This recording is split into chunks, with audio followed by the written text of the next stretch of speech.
আবারও মা হতে চলেছেন বুবলি। এটা এখন জলের মতো পরিষ্কার, কিন্তু প্রশ্ন হচ্ছে বুবলি এখনও এটা প্রকাশ করতেছেন না কেন? শাকিব খানই বা চুপ করে আছেন কেন?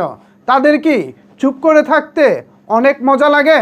সন্তান বড় হবে, সন্তান যখন ডেলিভারি হবে তারপর সবার সামনে নিয়ে আসতে কি তাদের অনেক ভালো লাগে? আব্রাহাম খান জয়, শেহজাদ খান বীর, এবার আরও একজন আপকামিং। বুবলি যে মা হতে চলেছে তার কিছু কার্যকলাপ বুবলি তার কাজকর্ম দিয়ে অলরেডি আমাদেরকে সিগন্যাল দিয়ে দিয়েছে। আর ইন্টারনাল ইনফরমেশন থেকে যা পেয়েছি তা একেবারে 100% খাপে খাপ।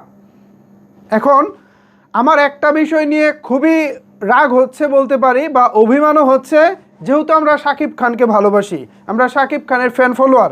এই মুহূর্তে যারা আমার এই ভিডিওটি দেখতেছেন তাদের মধ্যেও অধিকাংশ শাকিব খানকে পছন্দ করে, এমনকি শাকিব খানের ফ্যান ফলোয়ার। আচ্ছা, আপনাদের কাছে আমি প্রশ্ন রাখি, শেহজাদ খান বীর কিংবা আব্রাহাম খান জয়, তাদের যেই চ্যাপ্টারটা আমরা দেখেছি, তারা যেভাবে জাতির সামনে এসেছে, আরও একজন যদি এভাবে আসে, এটা কি আমাদের জন্য খুব একটা আনন্দের কিছু হবে? নিশ্চয়ই আনন্দের কিছু হবে না। অপু বিশ্বাস শাকিব খানকে বিয়ে করেছিলেন, এটা আমরা আব্রাহাম খান জয়ের পরে জেনে গেছি।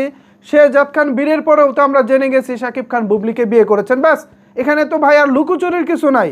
বুবলি মা হতে চলেছেন এটা বলে দিলেই হয়, কিন্তু না, তারা আসলে বলবে না, এটা নিয়ে জল ঘোলা করবে। তো এই জল ঘোলা করে কী লাভ হবে ভাই? একটা সময় তো তাকে প্রকাশ আনতেই হবে। তো তাকে যদি আমি একটা সময় প্রকাশ্যে আনি, তাহলে এখন বলে দিতে প্রবলেম কোথায়? আমি তো মনে করি এখন ঘটা করে শাকিব খান এবং বুবলির বিষয়টা সবার সামনে বলে দেওয়া উচিত।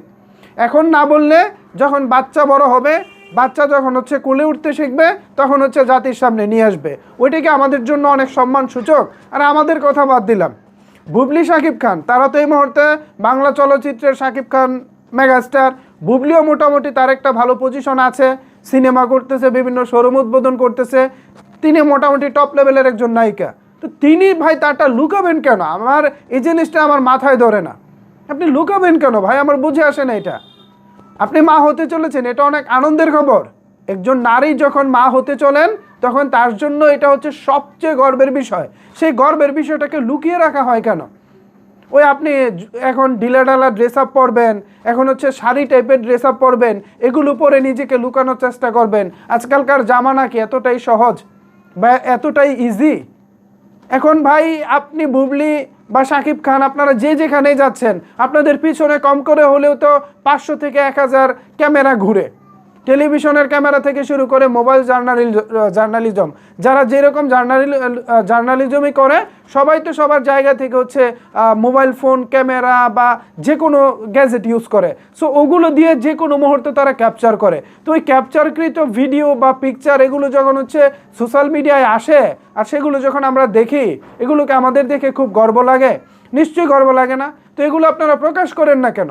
প্লিজ এগুলো করবেন না। এগুলো করে আমাদের আর হাসাবেন না। হ্যাঁ, আপনি মা হচ্ছেন, এটা আমাদের জন্য গর্বের, এটা আমাদের জন্য ভালো লাগার, কিন্তু আমরা আব্রাহাম খান জয়, তারপর শেহজাদ খান বীর, এই ঘটনার পুনরাবৃত্তি চাই না। খুশি মনে আমাদেরকে জানিয়ে দেন, আমরা প্রয়োজনে নিজেরা নিজেদের টাকা দিয়ে মিষ্টি মুখ করে নিব, আপনাদের টাকাও দিতে হবে না, কিন্তু তাও আমাদেরকে জানান প্লিজ। অপু বিশ্বাস তিনি আসলে বিষয় নিয়ে কী ভাবছেন আমি এটা পরবর্তী একটি ভিডিওতে বলবো। আপাতত আমি বুবলির ভক্তদের কাছে জানতে চাই, বুবলি আবারও মা হতে চলেছেন, এই বিষয়টিকে আপনারা কিভাবে দেখছেন? আর যতটুকু বোঝা যাচ্ছে তিনি আবারও লুকানোর চেষ্টা করতেছেন। এখন এই লুকোচুরি বিষয়টা আসলে ভালো হচ্ছে কিনা, এ বিষয়ে আপনাদের মতামত জানাতে পারেন নিচের কমেন্টস বক্সে। ধন্যবাদ সবাইকে এতক্ষণ আমার সাথে থাকার জন্য।